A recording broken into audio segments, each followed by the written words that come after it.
Good morning, everybody. My name is Ketan Singh, and I will be presenting the work we have done in forklift for Zenith coder teams. So, molecular gastronomy and food science exist, but they are locked inside elite kitchens, high fancy restaurants, or research tables.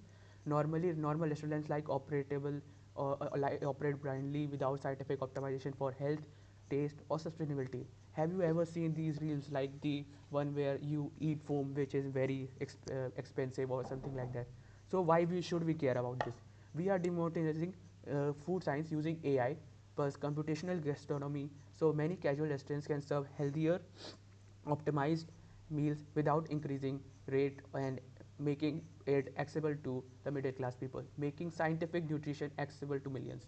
So this is my project where it will help as a act as a guide for the middle class restaurants, which will help them to learn techniques and how these are techniques are made, how these show all steps and how these can be made and done at a low price, beginner level, and let's say an intermediate level, which is like the source was a vacuum one and etc. Let's go on by the more functions of our project, which is the recipe builder. In this, as we were given the recipe builder DB and the food flavor DB from Forklit, so we have tried to make a flavor network builder which adds like the elements or the atoms and make a node like which are suitable and which are not. Let's say I add delete tomato. Let's say I delete sugar. So it should implement not able to connect it, which two are able to connect, which are not able to connect, and this will help many people. And like there are times when people see their refrigerator and they have leaked these things and they don't know what they should make. This will help them. Then the second feasibility is the substitution finder.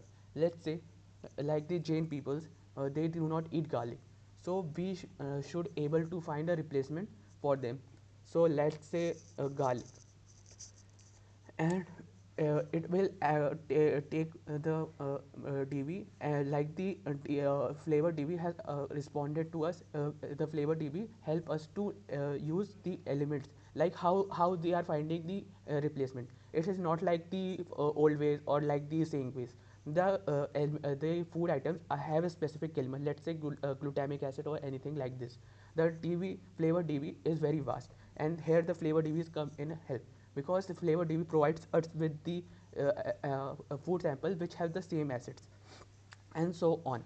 Let's say for the architecture, and architecture is like the flavor DB has 25,595 flavors compounds mapped, which is a very huge compound, very huge database, which will help in many things. So I wanted to like make the molecular gastronomy, which is a high end,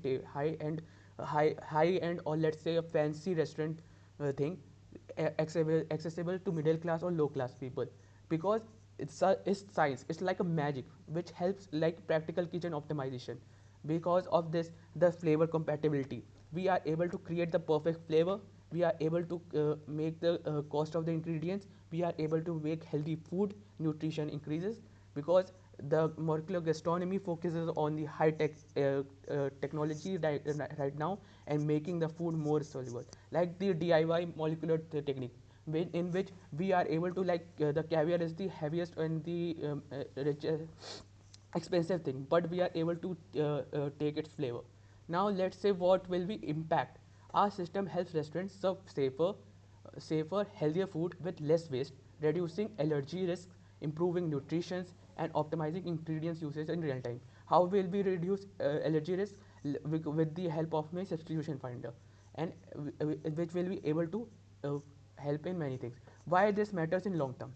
If scaled, this can shift how cities eat. Instead of reactive healthcare, we move towards preventive nutrition. Instead of wasteful menus, we able to climate aware cooking.